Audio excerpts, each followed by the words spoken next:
So what were the things that you encountered when you first arrived here that you really had to work around or build up from scratch, basically? The major thing really was around awareness. I think number one reason for calling was asking us, where's our store?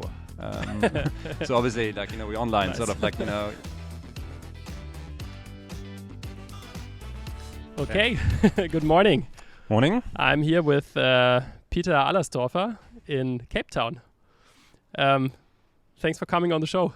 No, thanks for having me. It's Yeah. it's a pleasure. Eh? So, as you know, with every guest, I start with a question. As this is a commerce podcast, I'm always interested in where people are shopping, what people are shopping, and so on. So, the question I have for you is, what's an item that you recently bought that you really love and why? I recently bought actually two things. So I recently bought some running shoes. Nice. And with that, I also bought a little thermometer, a little duck thermometer. And I guess reasoning why, or Yeah?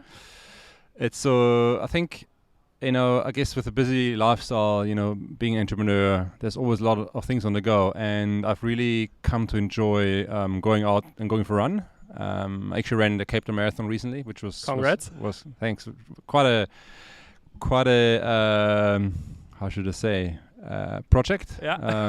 Being an entrepreneur, having kids and a family. It's not always easy, but it was Yeah. really quite amazing, I have to say. And then the thermometer is I really enjoy going for a swim in the ocean. And I decided recently, it's actually quite nice to see what temperature it is. So it's like around about 10-15 degrees. It is really cold here, right? It is very cold, but Yeah. I can really recommend. It's just starting in the morning, going for a run, and then afterwards going for a swim. It's just really enjoyable. So anybody visiting Cape Town, please do that. Yeah. That's very nice. Awesome. So, you don't have Amazon here, or do you? Not yet, but it's Yet? about to launch. I think we are talking in a few months. I Okay. think it's about to happen. Yeah, That's finally. Interesting. So where Yes. did you get your gear, your shoes, and the thermometer? So the shoes I bought online, Hmm? actually at adidas.co, Mhm. so on the local website, and then the thermometer I actually bought in a store. Yeah. So it's Good old school. yeah, it's good old school. Yeah. Yeah. Yeah. So I think from your opening, I already have a couple of questions, but maybe first start with an introduction. So Cool. want to say who you are? Cool. My name is Peter. I'm originally from Austria. Mhm. Got a background in engineering, so I started engineering, and then somehow by accident got into consulting. I worked at McKinsey for a couple of years. Oops. Yes, which was a interesting experience. But I really enjoyed it, I have to say. I think you really you see a lot in a very short period of time, and you learn a lot. So that was great. But I also realized it's not necessarily my passion. And I guess at heart, being an engineer, I think you want to see things happening and build things Right. rather than just producing PowerPoint slides. Right.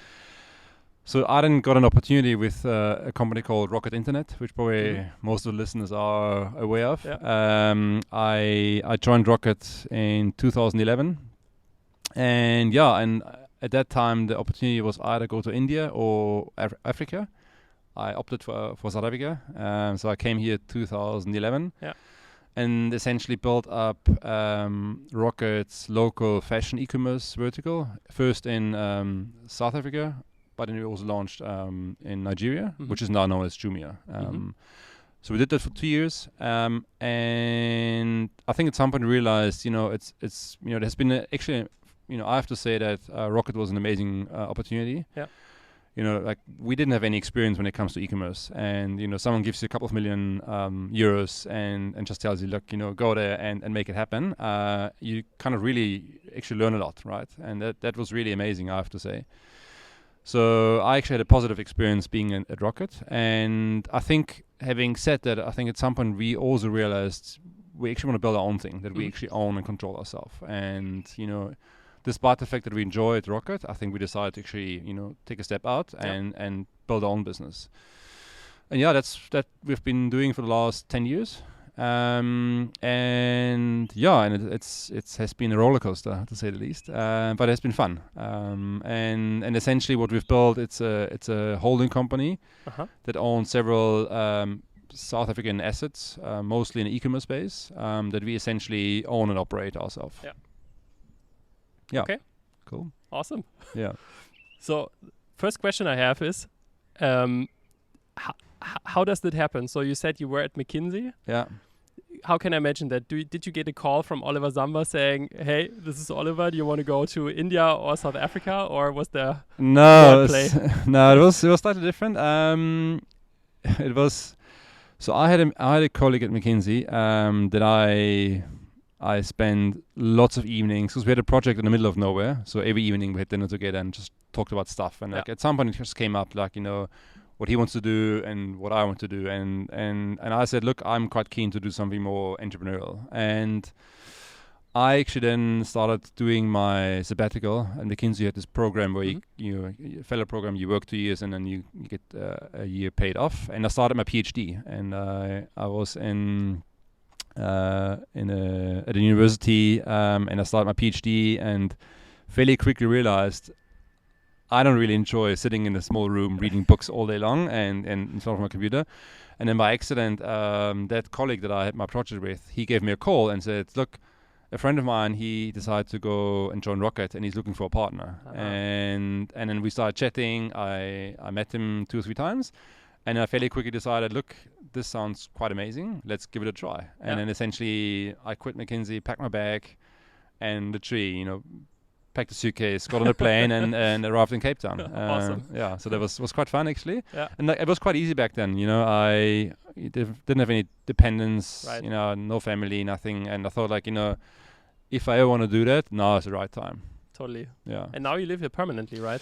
Right. Yeah. I mean, it's quite beautiful. I can't complain. As I said, I moved here 2011 and completely integrated now. I mean, I've got a family here. I'm married to a local. Got kids. And it's really nice. So the company that you originally started here in South Africa, I think that was also about the time where we first met, was Zando, yes. right? Yeah. And you shared with me earlier that Zando then later on merged or was acquired by Jumia. Is that correct? Yes, that's correct. Yeah. So Zando is not Jumia. So now my question: you bought your shoes somewhere else. Why is that? That's a good question. I actually looked on several websites. So there is Zando still around. There's a brand called Superbalist, which is another, I guess, online fashion retail business, I guess. And then you've got several, I guess, brands that run their own, I guess, e-commerce, direct-to-consumer e-commerce websites. And I guess, Zando is more like a fashion business. And when it comes to running shoes, it's not really the go-to place because it's more fashion-focused. Okay. And then obviously, they wouldn't have the full range. So I looked there, I looked at Superbalist and other brands, and at the end, I opted to essentially, buy it at the brand directly. So it's fair to say that you kind of opted in to buy directly, let's say, from the specialist, so to say. Yes, 100%, yeah. I think when you look at the e-commerce market in Europe and Germany, I'm very familiar with, obviously. We had this moment where Amazon arrived as well at one point, right? And I think for a good amount of time, everybody was really, really scared that Amazon would eat everybody's lunch. The same amount of scare, I would say, that everybody has with Temu right now from China. Yeah. But what happened is that Amazon actually, I mean, they're super successful, but it's not like they killed everything. And one of the things that we're seeing is exactly what you just described, is that Amazon is a good, let's say, department style wholesaler. You can buy everything there almost. But if you really are looking for something special and you need a little bit more niche, or you wouldn't also go to Amazon to buy furniture, for example, right? You go to Wayfair because a lot better curated and everything. You go to the specialists, and so I'm curious to see how it's gonna play out in Africa as well when Amazon arrives here. If it's gonna follow the same motion. Yeah, and 100%. I mean, I think it's about to happen. So come back next year, and I guess we can talk about that. Yeah. But yeah, I think it will be very interesting, and I personally think and I hope it will be positive. I think the more, I guess, digital players are in the market, I think the more people are aware, and I think it lifts, as the tide lifts, it lifts all the boats, right, kind of thing. And I think I'd hope we will see that here. And you obviously got a local general merchandise leader in South Africa called Take A Lot. Yeah. And they're actually quite big already. I think they're doing around about 10 billion rand in sales. Yeah. Which for local e-commerce is quite big. Do you know when they started? I think they started before we actually arrived. Okay. There was two brands. One was called Kalahari, and the other one was called Take A Lot, and then they actually merged. It's owned by Naspers. Yeah. And they just really doubled down. They invested a lot of money and has really grown the business over the last 10 years. And we obviously own a couple of niche e-commerce brands ourselves, and we always sort of thought as Naspers invests more in Take A Lot, and they being aggressive and growing. There's always the fear around are they gonna same as you said, are they gonna eat our lunch? And I think not really, and I think it actually is a positive thing because at the end, I'm buying from Take A Lot, but I'm also buying from other brands, and I think as you said, with certain products, you rather go to a specialist than the general merchandise player because there's better content, there's better expertise, there's actually more selection as well quite often. And so I think, both types of businesses, I think, have a reason to exist. Yeah. I typically wouldn't ask that question, but since we are, let's say, in a still maturing market, I think it's interesting. I guess when you arrived here 12 years ago, you were kind of like an e-commerce trailblazer almost. Yeah. So I mean, in Germany, in Europe, you typically don't have issues with shipping. You have some payment issues, but it's more like technical, right? So the infrastructure is is already there. So what were the things that you encountered when you first arrived here that you really had to work around or build up from scratch, basically? Yeah, it's an interesting one. I mean, you would think something like logistics is a problem, but actually it turned out to be fine. Okay. I think the major thing really was around awareness. If we would look at our customer service queries or inquiries, I mean, customers calling us, I think number one reason for calling was asking us, where's our store? So obviously, we're online, nice. Sort of they looked at the pictures on the website and they said, I like this shoe, right? Can I buy it? So then call in and say, where's your store? I can't find it on the internet, right? So that was really, I think, one of the main things, that there was just rather little awareness of online shopping. I think that has changed. I think there's, we've been doing this now for 12 years, and I think there's continuously been I guess between 15, 20, 30% growth every year. So it comes from a very small base, but it's continuous growth. And I think we're getting to a stage now where it really is substantial. I think another challenge was actually around talent. I think it was probably the biggest challenge, that especially when we started, people were quite a risk aware. So if you are a high performing graduate with good grades, in Europe, these days quite often you'd go into a startup and maybe start your own business, right? Here you would try to go into big corporate and have a great career, right? But it's very safe. And I think people have been a lot more aware of risks, and not taking risk and rather taking the safe route. Hence, finding and retaining good talent was challenging. I think that's also changed a bit, but certainly was a challenge at the beginning. Do you see also an inflow of more international talent into South Africa? Is it something you can leverage, or? There is, I think, in general. I mean, especially Cape Town is seeing an uplift in terms of I guess more international tourists are coming more, and I mean, you see a lot of guys from Germany coming, and I guess it's just a beautiful place. But it's also, I think, what's nice is it's on the same time zone. And there is with COVID, I think it has changed quite substantially in the way that it's more acceptable in Europe to actually work remote as well. So people would actually now live here sometimes and work for businesses in Europe. And, that is sort of the stepping stone to potentially work in a local business. I think the challenge with that still is to some extent visa regulations. Mhm. So it can be challenging to get a visa, not because of the, I guess, that you can actually get it. It's more like a process thing. You know, it takes long. takes long, and there's huge backlogs. Mhm. So government, is not running as efficient as it should be. Yeah. Let's call it like that. I can imagine. Yeah. Yeah, I was asking the question because yesterday I was at this conference here, and there was a guy that you also know on stage, Leonard Stiegler, who was involved with building Jumia as well, and he shared one story where he said there was no payment infrastructure. Basically, Jumia was rooted in Nigeria, and their first idea was to do basically cash on delivery. Yeah. So charge people once the product is delivered, and then they would deliver a washing machine. Yeah. And one main issue was like when they showed up at people's doors, they didn't want it anymore. Yes. So you had to take it back. Basically, very inefficient. Cost a lot of money, stuff like that. I think that these kind of challenges, I think we saw a lot more in the early days in other parts of Africa. I think South Africa was actually fairly well established. Mm-hmm.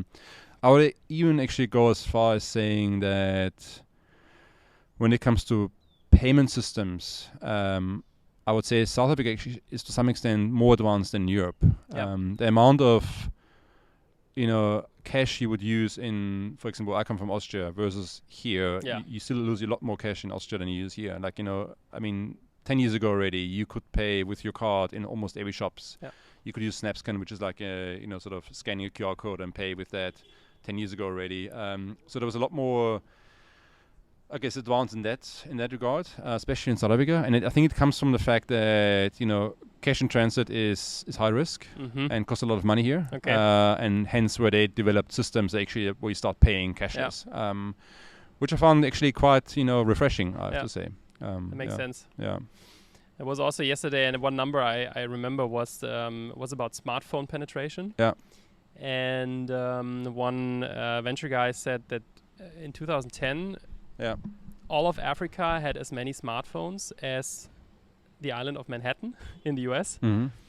Fast forward, 2024, all of Africa has 3 times the amount of smartphones as the whole US. Oh, really? Okay, that's quite impressive. I thought that was surprising, but that confirms why, let's say, digital and digital payments are so advanced, right? And you can pay with your smartphone. Tap basically to pay and stuff like this makes a lot of sense. Yeah, and I think I think that's 100% right. And I think what you actually, I think what we've seen in South Africa, but I think in broader Africa is, I think smartphones leapfrogged, I guess, desktop computing.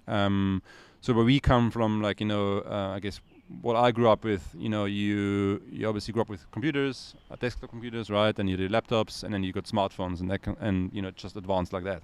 Versus here, the consumers here, they didn't have any phone, then they got the first sort of basic phones, and then a normal household wouldn't buy a desktop computer, and they would jump straight to smartphones, because that actually happened, I guess, so fast. So I think what's interesting is that also in our businesses, the amount of mobile traffic we're getting or traffic on the apps is really high, actually, because a lot of consumers are transacting via apps and mobile phones. So definitely I can confirm that it's a big portion of consumers that use that. Let's jump into your businesses. The holding is called Silver Tree. Yeah. Right. And is it more like an incubator, venture builder? How would you describe it? So we initially started off with a combination of incubation and investments. Yeah. So I think we were quite open-minded because the market is fairly small in South Africa. We said we don't want to just do investments or just do incubation. I think we were quite opportunistic. So we launched companies ourselves, but we also invested in companies as opportunities presented themselves. And I think we've done this over the last 10 years and built up a portfolio of around about 10 assets. It's now a holding company that hold these businesses.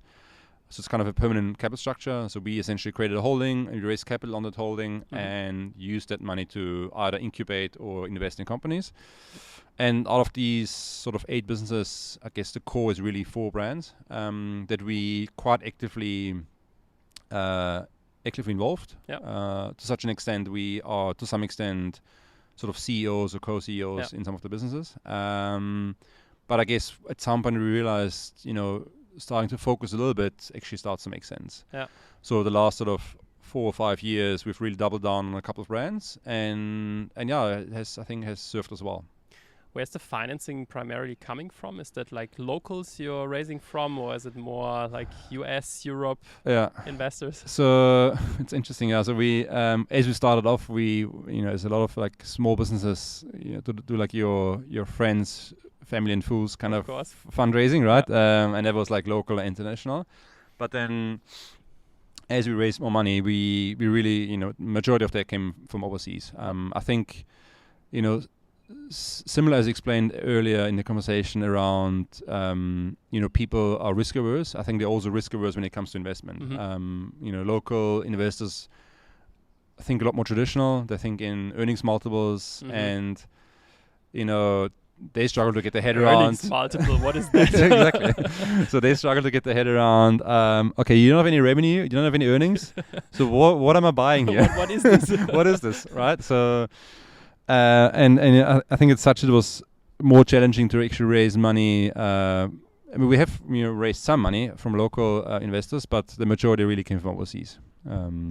I would have guessed that. Yes, but also, I think there is a growing ecosystem around startups locally as well. So I think it is continuously improving as well. Yeah. So out of the 10 companies, you said 4 are basically the ones driving most of the business. Can you explain a little bit what they do? Like what are they focused on? So it's essentially 3 of them are e-commerce brands, and they are in the niche categories. So I guess I would call it, we've got the leader in natural and organic products called Faithful to Nature. Then the second brand is meal kit business. So we've got the biggest meal kit business in South Africa, and then a meal kit business is like HelloFresh, something like exactly. that. Okay. Yeah, exactly. And then the third brand is called Pet Heaven. It's online pet food, pet toys. Nice. so that's the 3 e-commerce brands. Yeah. And then we've got one skincare brand, which is like, it's our own brand. It's basically, it's not an e-commerce brand as such. It's more like a FMCG. But it's like, a big part of that is direct to consumer. But we also sell through retail. But it's a consumer brand. So slightly different to the e-commerce businesses, but also like it's sees a lot of uptake, strong growth, and what's nice about it is the margins are very strong. So I can imagine. Yes, Are the would you say acquisition channels for customer acquisition are somewhat similar to European American businesses, or are there, let's say, some specifics to the South African market? I mean, look, I'm not an expert when it comes to European or American markets. But from what I've learned in the early days of Rocket, and I guess my understanding is that it is quite similar. Most of our marketing budget goes into, I guess, sort of digital channels. And digital channels would be Google and Meta and TikTok probably these days. Yeah, TikTok is starting to become quite big here as well. I guess, if I would have to split it up, number 1 is Google. It's the most efficient channel. And also quite big, actually. Meta is also a big channel. It's less efficient, though. And then email actually is a big channel. Okay. Yeah, so email marketing is, I would say, roughly 20%. 15-20% of sales come from email marketing. It's good for the margin, if you get it up and running. 100%. Yeah, I mean, it's interesting because people always think like, I guess CRM or email marketing is sort of for free. But actually it's not really, because, you got your platform that you have to pay for. You have to obviously buy the leads or generate the leads that cost you money. And you have to produce the emails. And so if you look at it all in, it is still cheaper than other channels. but it's actually not free. Okay. So one must be actually careful around, saying like email is great because it's for free. It's actually not. But nevertheless, I mean, I think it's an efficient channel, and it's also a nice channel to create brand awareness, because you obviously can speak to a broad audience on a continuous basis, which is nice. But yeah, I think that might be different to Europe, and so I think that's sort of the top 3 channels, and then obviously you got your direct traffic, comes from brand awareness, which some budget actually goes into offline as well. Sort of billboards can be quite big at times, or other, I guess, traditional channels like radio is quite strong here actually. Oh, nice. But it costs a lot more money. Yeah. So we don't use it as much because you have to have, I guess, substantial bigger budgets. Yeah. But it is still substantial as well. But our focus is very much digital. Yeah. And would you say there are, let's say, channels that are not known outside of Africa that are very specific to this market here? Or is it really like the GAFAs, Google, Meta, Apple, basically the big ecosystems where most of the acquisition comes from? Yeah, I think it is quite similar. I mean, I would have to think about that, but I don't think there is fundamental differences. At least I can't imagine from my understanding of European markets. I think it's quite similar, I would say. I think if you're not doing it yet, knowing the numbers from yesterday, something that you should probably also try out is WhatsApp for Business. Yes, we've launched it. Yeah, we're working on that. Because opening rates for WhatsApp are hilarious. It's like 85, 90% once you've got a thread open with someone. Yeah. In addition to email, maybe. Yeah, we're actually migrating to a different CRM platform, so that we use for email, but they have also an integration with, I guess, currently, essentially, to give a quick overview how CRM works on us, we've got an email marketing platform. We got, with our apps or desktop push, we've got a different system for push notifications. And then we're using WhatsApp to some extent via Zendesk, mostly for customers coming in. Yeah. And we're now migrating to a new platform called Netcore that essentially has all of that in one platform, with the aim also to use WhatsApp more to actually market to consumers. I think it is a bit. I don't think you can be as aggressive when it comes to WhatsApp. To my understanding, you have to be careful around not spamming, and you fairly quickly get sort of blocked, I guess. Yeah. So you have to kind of get an opt-in from the consumer more than with email. Mm-hmm. But I think if you have that, I would agree. I think it's a much more efficient channel. Yeah. Yeah. Of the last 12 years running a business here in Africa, did you have an oh shit moment? I'm pretty sure you had a couple, but something that you can vividly remember? I guess maybe not necessarily specific to Africa, but I guess specific to launching a business. I think in the very early days, when we just launched Silvertree, we initially put our own money in, right? And then we started 3 companies, so we're 3 founders in Silvertree, and each one started one business. And then we came across a business that we felt like that sounds exciting. It's online shop for selling wine. So we decided, okay, well, let's invest into the business, right? So we committed a certain amount of money, saying, cool, signed the term sheet, and off we went with the money for the first tranche. But then we didn't have the money for anything else. So we kind of overextended ourselves. And essentially I vividly remember an evening that we were sitting, had dinner in some random burger place in town. And we're sitting there saying, oh shit, now we actually made this commitment. Yeah. And we don't have any money. Yeah. So we gotta have to raise the money now, right? And what happens if we can't raise the money? What am I gonna do? I've basically committed all my money now into this business, overextended ourselves, and what happens if we don't get any money? And that was quite a scary moment. Especially early days, you don't know you don't have a lot of experience in the space. But luckily it was actually super easy to raise the money for us. Within a few weeks we closed our round, and essentially were able to fulfill our commitment. Perfect. But it was a little bit oh shit, how is this going to work? But you know what they say, if you want to conquer the island, you have to burn the boat. Yes, yeah, exactly. Raise the pressure. Yes, 100%. No, exactly. And in hindsight, I guess, it was it was probably the right approach to be a little bit more aggressive.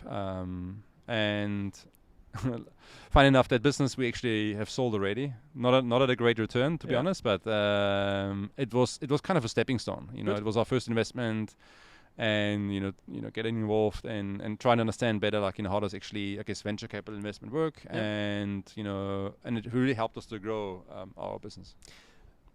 To that, who buys a business like that in Africa? Is it like a strategic? Is it another e-commerce business, a private equity fund? So who are the active players? So that specific one we sold to another, I guess, strategic buyer. Yeah.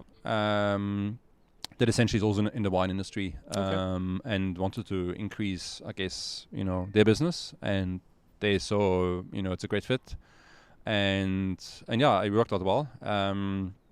As I said, the returns weren't as great, but I think we were quite happy to sort of have someone else that runs the business, takes over, and it wasn't really, at the time when we exited, it wasn't really our focus anymore. We had wanted to focus on other categories, so we were quite happy. But I think in general, that is happening quite often, where it's strategic, and it can be, I guess, a competitor that acquires you, or it can be a bigger player in the market that actually wants to acquire sort of more tech-focused businesses. Yeah. I remember one of my personal first angel investments actually also was a wine business. Oh, really? Yeah, I was invested in WINC in the US, WINC. Okay. It's a wine club. They would send you a box with curated wine every month. They even IPO'd. Oh, really? Okay. But during our holding period, basically, until we were able to exit the shares, the company was already bankrupt. Oh, really? was not such a good story. Yeah. Wine. Look. I mean, sorry, just to add. I mean, I think wine. It was, as I said, it was a great stepping stone for us. But what we've realized fairly quickly is, being quite involved in the business, wine has become quite commoditized, actually, locally in the market here. You've got amazing wines in South Africa. I'm sure you've tasted some of them, and totally. and so from that, it's it's a really cool business, because you got exposure to really an amazing product, but at the same time, there's a lot of other players, they actually sell wine, and wine farms, the producers are under pressure, and they just want to move their wine. So then fairly quickly, it's hard to actually have a USP as an online business that sells wine. That was really the challenge. Okay, makes sense. Yeah. I'm simply impressed by the volume of wine that is produced here. With the family, the other week we went on a safari, and to go there, you are basically driving 2.5 hours into the country outside of Cape Town, and it's really for 2 hours straight you're just passing by vineyards, basically. No, it is big. I mean, wine is it's a big part of the country here. Looking at now, let's say into the next 10 years, what are some of the opportunities on the continent or South Africa specific that you feel are interesting to look into? Look, I don't have a glass ball that magic tells me. I think that's what's going to happen. But I think outside of tech, and that's probably an obvious one, I think that Africa overall is going to play a fairly vital role when it comes to resources. I think there's a lot of Africa is very resource rich, and I think there is huge demand from big other parts of the world, and I think we'll see continuous strong growth from that side. And I think that always doesn't matter as much for tech business, even though there might be opportunities, being more technological when it comes to that sort of category. But I think what it will do is it will, raise the consumers. It will increase income for consumers in Africa. And I think, I guess more specifically what we do, I think, we had an interesting 3-4 years now. When COVID started, it was really for the first time where we felt, getting some tailwind. Where all of a sudden you don't have this 10, 15, or 20% growth year on year. In that year of when COVID started, as bad as it was a blessing for us in the sense of we we just saw massive uptake. I think that year we grew 60 to 70% just in that 1 year. Out of interest, which business line did profit from it the most? Was it the food business or the brands, or?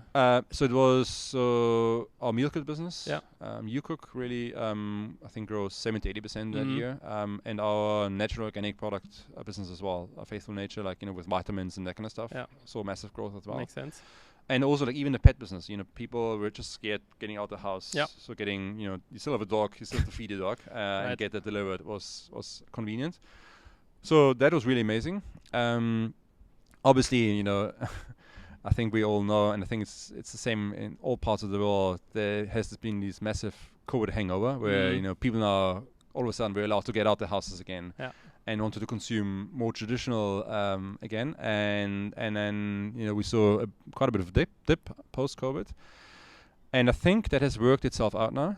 And I think specifically to South Africa, I think we'll see a period of strong sustained growth that is stronger than it was before COVID. I think, and I think specifically to where we operate in South Africa is. Just because there's, Amazon is entering the market, I think that will create more awareness. People transact more online. Walmart is very bullish on South Africa, investing a lot of money, and that will just help, I guess, transition consumers from traditional retail over to e-commerce. So I think, as a result, we'll see sustained, strong growth in the next couple of years in South Africa. And I think the other thing is.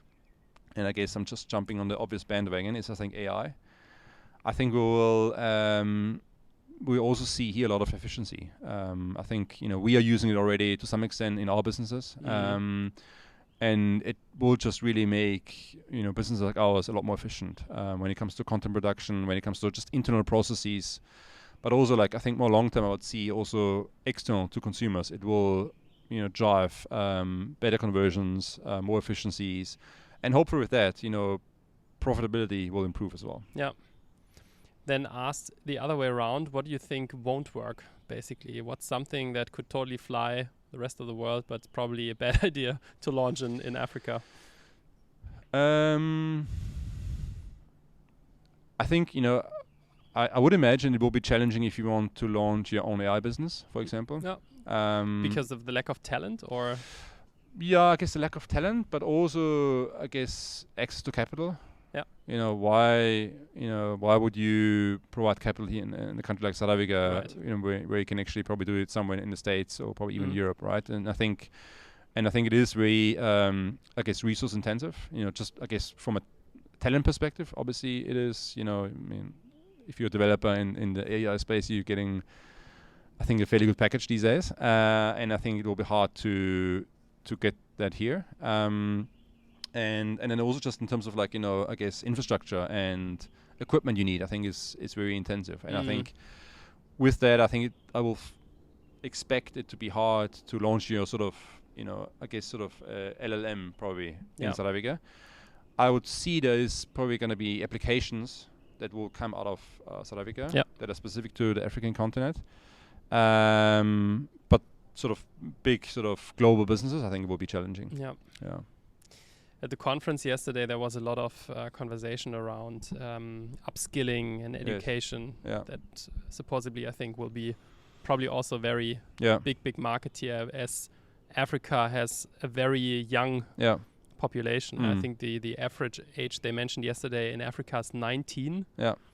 Versus 44 in Germany, for example, and here the average age is dropping, and in Germany it's going up. So a huge age gap. But I think the challenge will be to educate all of these people, right, and really make them productive. Yes, but I think that's also I think it's 100%, and I think, but it also gives an opportunity. I think that there's going to be a lot of consumers that come out of that I think will be better educated, will generate more income, and they also want to participate, in consuming products. And I think that is a big opportunity in South Africa or in the broader African market. Yeah. But I think the interesting thing is that they're also very demanding. So they are very much. So like sort of assuming just because they're from a low income bracket, they accept deliveries in 3, 4, 5, 6 days. They're not. I guess it comes from the fact that they are obviously informed. They can see global content. They Absolutely. can see. They know what's going on, right? So they're actually well educated in that sense, and they're demanding.